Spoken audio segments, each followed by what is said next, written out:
O TSE estuda medidas para diminuir as filas no segundo turno das eleições. Eu tenho uma sugestão. É radical, mas ouçam. Pegar o RG, conferir, pedir a assinatura e autorizar o voto. Uma ideia radical, maluca, mas pode funcionar. Diga lá, Mônica, bom dia. Não é tão maluca, né? Bom sempre foi assim. Lugar. Não é tão maluca porque era assim que funcionava tão tempo atrás, né? Sempre funcionou. Isso ontem. Oi. Oi, Mônica, manda bala. Desculpa. Então, mas é isso, não é tão maluca, mas enfim, o Megali, a notícia, as informações que eu tenho são as seguintes: o Tribunal Superior Eleitoral está debruçado sobre as razões, né? As razões para que enormes filas se formassem, chegando uma pessoa demorar até 5 horas para votar em alguns lugares, né? Não só no Brasil, como no exterior.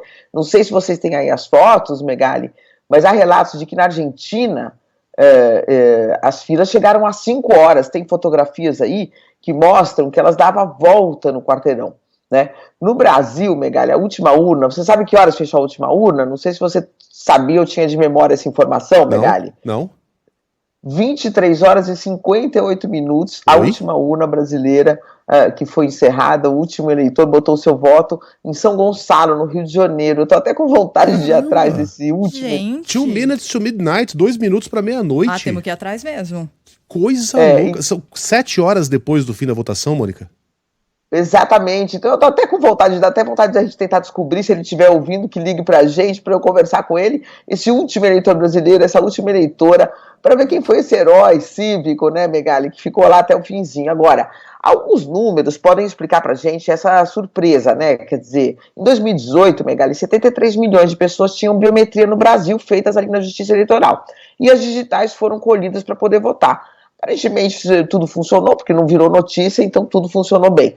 Agora são 117 milhões com biometria, e dessa vez não apenas quem tinha biometria, como todos que foram votar, tendo ou não biometria, tiveram que colocar o dedo ali no leitor, tiveram as suas digitais colhidas. Então, como nós dissemos ontem aqui, o TSE fez um convênio com outros órgãos, como por exemplo o Detran, para importar os dados biométricos de quem não tinha feito biometria na Justiça Eleitoral. E colheu a nossa digital. Eu, por exemplo, não fiz. Então, a nossa digital foi colhida ali na hora para confirmar aqueles dados que eram importados. Então, foram 9 milhões e 800 mil pessoas que não tinham biometria na Justiça Eleitoral e que tiveram que fazer essa coleta de digitais para tentar confirmar os dados coletados de outros órgãos.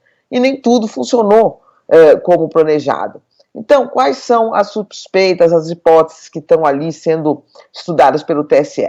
Né, de acordo com relatos, são repassados relatos para o TSE de tudo quanto é fonte, né? Primeiro e principal, quer dizer, o aumento do número de pessoas fazendo biometria, que é cerca de 70 milhões para agora, 120 milhões fazendo biometria ali, fazendo a coleta das digitais, na verdade.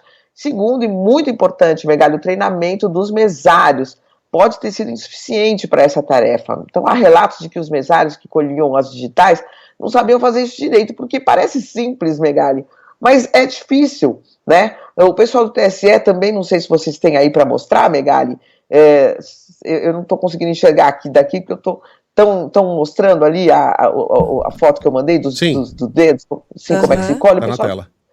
O pessoal do TSE até me mandou as fotos desse treinamento, tem que posicionar direitinho o dedo, tem uma curva, quer dizer, parece que é simples, mas poucos acertam de primeira. No meu caso, eu fiz 4 tentativas, né, o mesário ali colocando o dedo, um dedo, outro dedo, nada funcionou, e os mesários eram obrigados a tentar até 4 vezes, né? Se não funcionasse, aí eles iam lá e digitavam os dados e liberavam a urna para a gente votar. Então, o próprio presidente do TSE, Megali, o ministro Alexandre de Moraes, ele teve que colocar 2 vezes o dedo no visor para funcionar. Na segunda vez funcionou. Outros chegaram a tentar 4 vezes. E muitas vezes não funcionava. Então, reciclar os mesários nesse segundo turno, explicar melhor, treinar, é uma das medidas que está em estudo, né? Outra informação que eu recebi de uma outra fonte, o presidente do PSOL, Juliano Medeiros, ele esteve lá ontem também no TSE, a gente conversou sobre isso ontem para falar sobre a abstenção e tudo, conversando com o presidente do Tribunal, Alexandre de Moraes, e segundo ele, o ministro falou que também existe a possibilidade de, em alguns lugares, se convocar mais mesários, né?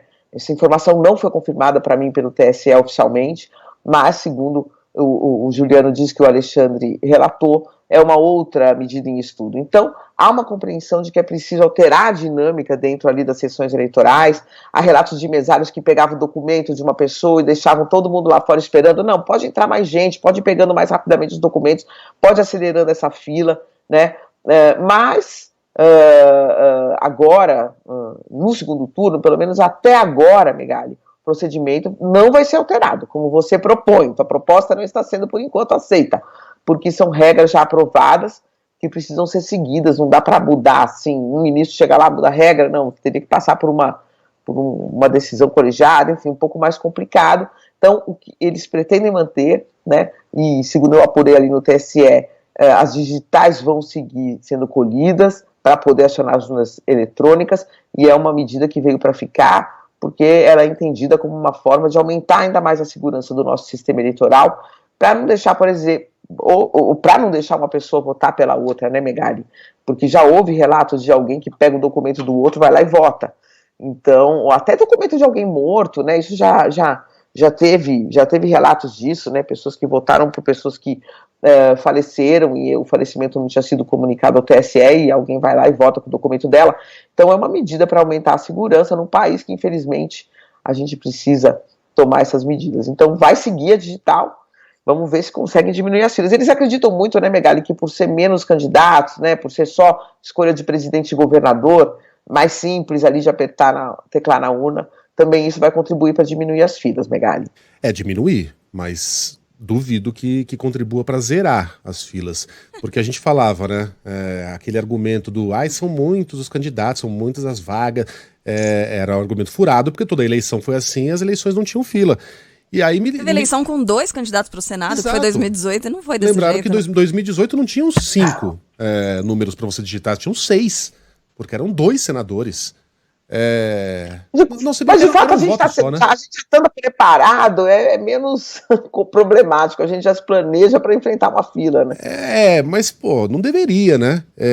Gente, deixa eu contar uma coisa engraçada. Só para terminar o raciocínio aqui, é claro que eu tô brincando quando eu falo em voltar à conferência manual do RG, mas não tô totalmente brincando, porque a biometria, embora seja um avanço super importante, que tem que contar com o nosso apoio, né? Quanto mais segurança a votação melhor, ela tem que estar nos cascos, ela tem que estar funcionando para melhorar a vida do eleitor e não para piorar a vida. Então o equipamento tem que estar funcionando direitinho, com pouquíssima margem de erro, tem que ficar muito claro quem é que vai colocar o dedinho ali, quem é que não vai colocar. Em idosos, por exemplo, é muito difícil você conseguir pegar a digital de pessoas com idade muito avançada. Então, enquanto não está funcionando nos cascos, ora, por que não usar o sistema antigo? Faz 26 anos que funciona tão bem.